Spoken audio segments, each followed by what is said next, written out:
Assalamualaikum warahmatullahi wabarakatuh. Kita dari kelompok 6 materi ke-7 akan membahas tentang perubahan, inovasi, dan organisasi.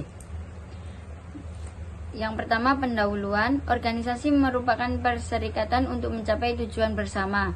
HP Siswanto 2006-85 menyatakan organisasi adalah sasaran atau hubungan antar bagian, komponen, dan posisi dalam suatu perkumpulan. Dari pengertian di atas dapat disimpulkan tentang organisasi itu sebagai berikut. A. Dalam organisasi ada kelompok atau orang. B. Ada hubungan di antara anggota organisasi. C. Organisasi mempunyai tujuan yang ingin dicapai. Nilatsari dan Sriwilujeng 2006 menyatakan organisasi adalah kumpulan orang-orang yang terdiri dari 2 orang atau lebih yang bekerja sama untuk mencapai tujuan itu, membutuhkan peralatan kerja yang selalu sesuai dengan inovasi yang ada. Penyediaan persoalan kerja itu memerlukan inovasi agar pekerja dapat dilakukan dengan lebih mudah, cepat atau efisien dan efektif. James F. Storr 1986, Carol Kinsey Goman menyatakan organisasi merupakan kemampuan untuk menciptakan, berkuasa, atau mengkoordinir suatu gagasan baru. Kreativitas berkaitan dengan daya pikir kita untuk memikirkan ide-ide atau gagasan baru bahwa dalam bentuk produk, barang maupun jasa, tetapi masih ada dalam bentuk pemikiran kita saja. Rumusan masalah ada 4. 1. Perubahan dan inovasi dalam organisasi. 2. Pengertian perubahan dan inovasi dalam organisasi. 3. Dinamika dalam organisasi. 4. Keberagaman dan ketidakpastian dalam organisasi. Tujuan kepenulisan ada 4. Yang pertama, agar mengetahui perubahan dan inovasi dalam organisasi. Yang kedua, agar mengetahui pengertian perubahan dan inovasi dalam organisasi. Yang ketiga, agar mengetahui dinamika dalam organisasi. Yang keempat, agar mengetahui keberagaman dan ketidakpastian dalam organisasi. Selanjutnya, pembahasan. Nomor 1, perubahan dan inovasi dalam organisasi. Inovasi dan promosi adanya inovasi sebagai suatu bentuk penemuan, sebagai suatu bentuk perencanaan baru atau perencanaan yang baru dalam suatu organisasi atau perusahaan.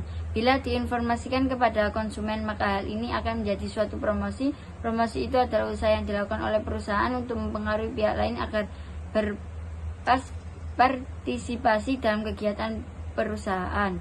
Selanjutnya, diikatnya pula bahwa promosi juga merupakan usaha mengkonfirmasikan informasi tentang suatu perusahaan atau produk dan juga untuk mempengaruhi pembeli kompetensial.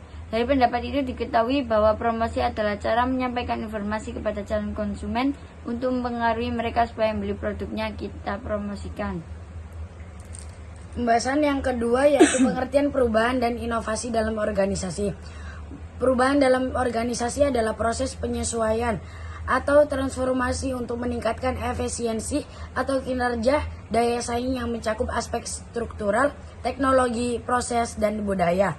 Inovasi dalam organisasi adalah penerapan ide, produk, layanan, atau metode baru guna menciptakan nilai dan meningkatkan efektivitas, termasuk inovasi produk, proses, model bisnis, dan manajemen. Hubungan keduanya, inovasi mendorong perubahan, sementara perubahan yang sukses membutuhkan inovasi agar dapat diterapkan secara efektif.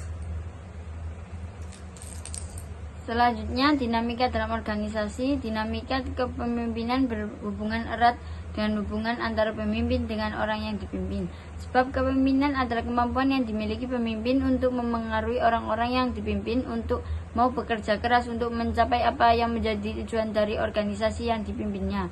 Dalam menjalankan kegiatan kepemimpinan itu, tentu pemimpin menghadapi berbagai karakter dari orang-orang yang dipimpin.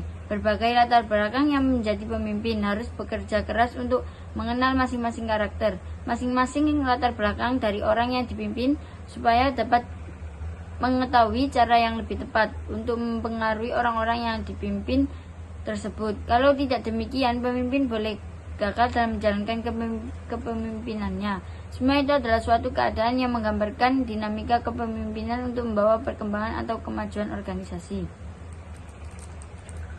Pembahasan yang keempat, keberagaman dan ketidakpastian dalam organisasi. Keberagaman dan ketidakpastian dapat saling berinteraksi dalam organisasi. Dalam situasi yang penuh ketidakpastian, keberagaman dapat memberikan keuntungan karena beragam perspektif dan pendekatan dapat membantu organisasi beradaptasi dengan lebih baik. Sebaliknya, ketidakpastian juga dapat meningkatkan tantangan dalam memanfaatkan keberagaman dengan cara yang efektif, terutama jika komunikasi dan kolaborasi tidak berjalan dengan baik.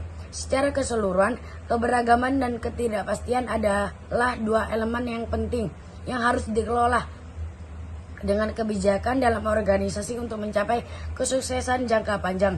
Keberagaman dapat memperkaya organisasi, sementara ketidakpastian memerlukan pendekatan yang fleksibel dan adaptif.